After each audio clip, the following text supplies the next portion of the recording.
and mutually reinforcing crises, macroeconomic crunches, skyrocketing living costs, economic stagnation, and the effect of climate change. However, addressing these challenges has increasingly become more difficult. Too often, we have chosen confrontation over dialogue. Too often, violence has become the first option instead of the last.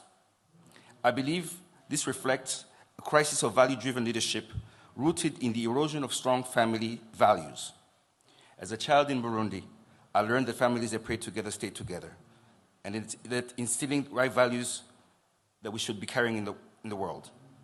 So we must address this foundational issue. I would like to tell you 3 stories. The first story is that of a seasoned Ghanaian diplomat. I once asked him, what are the priorities for our continent? And he said that the first priority is governance. The second priority, he said, was peace and security. The third priority was regional integration. And the fourth priority was voice and effective representation.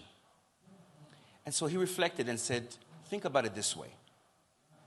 The same priorities that we have for our continent are the same priorities that we have in our households. If you don't have governance in your home, you'll sow chaos. If you don't have peace and security in your home, there will be violence. But your home also is part of a community. So you need integration in your community. And the reality is that once you're integrated in your community, then you're an integrated country, then you're an integrated continent. But then you also need to play a role globally. Recently, we were given a seat in the G20. But we don't only want a seat. We want to have an effective voice. And we need to work at that. So that was the story of my Ghanaian seasoned diplomat. Then the second story is that of my friend from Rwanda. I once asked her, how do you pray? Most people actually say they pray, but if you ask people how do you pray, different people will give you different answers.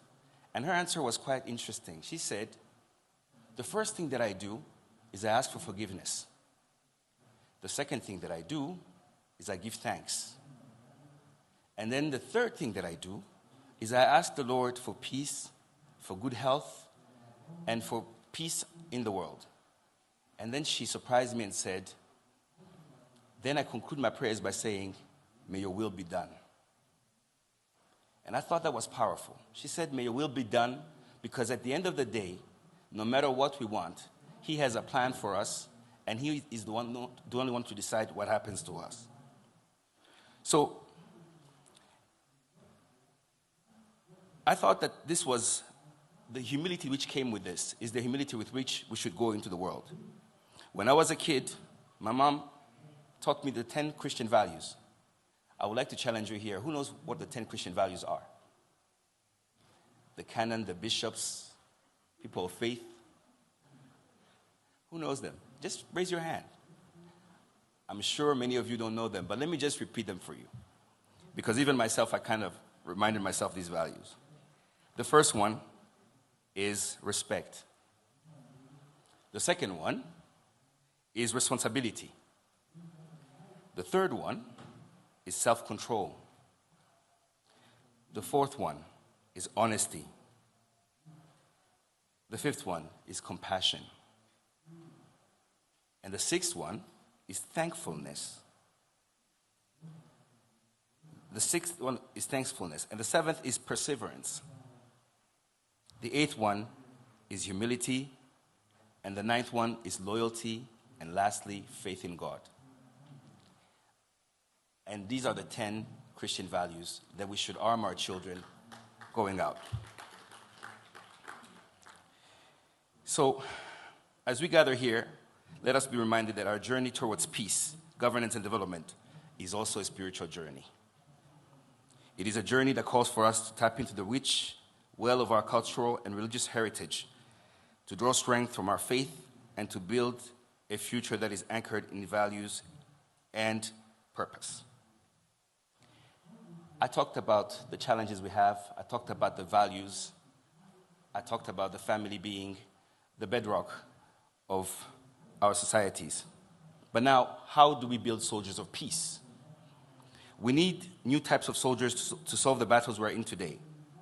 We need the soldiers of peace, cultivated by a sense of duty, sacrifice, and service before God. These soldiers are not armed with weapons, but with the tools of compassion, dialogue, and understanding. These soldiers of peace are the backbone of our society, and we must empower them with the values and resources they need to lead. These soldiers shall beat the swords into plowshares and their spears into pruning hooks, as the passage from the book of Isaiah reminds us. Leaders who are grounded in the values we hold dear and who advocate for our collective interest with wisdom and courage. We need soldiers of peace, equipped with the right values, rooted in faith and family, and attuned to our continental priorities to create a better world. These soldiers of peace, parents, I'm sure mothers, fathers who are here, are your children of today. We need them to be equipped with those 10 values that I talked about so that they can be able to confront the challenges we face today. We need them to be people of dialogue, people of consensus, people who put violence as a last resort, and people who have tolerance. At the Global Peace Leadership Conference, you lead by example, and we thank you for that. And I thank you for the honor of speaking here and wish the conference every success. I thank you.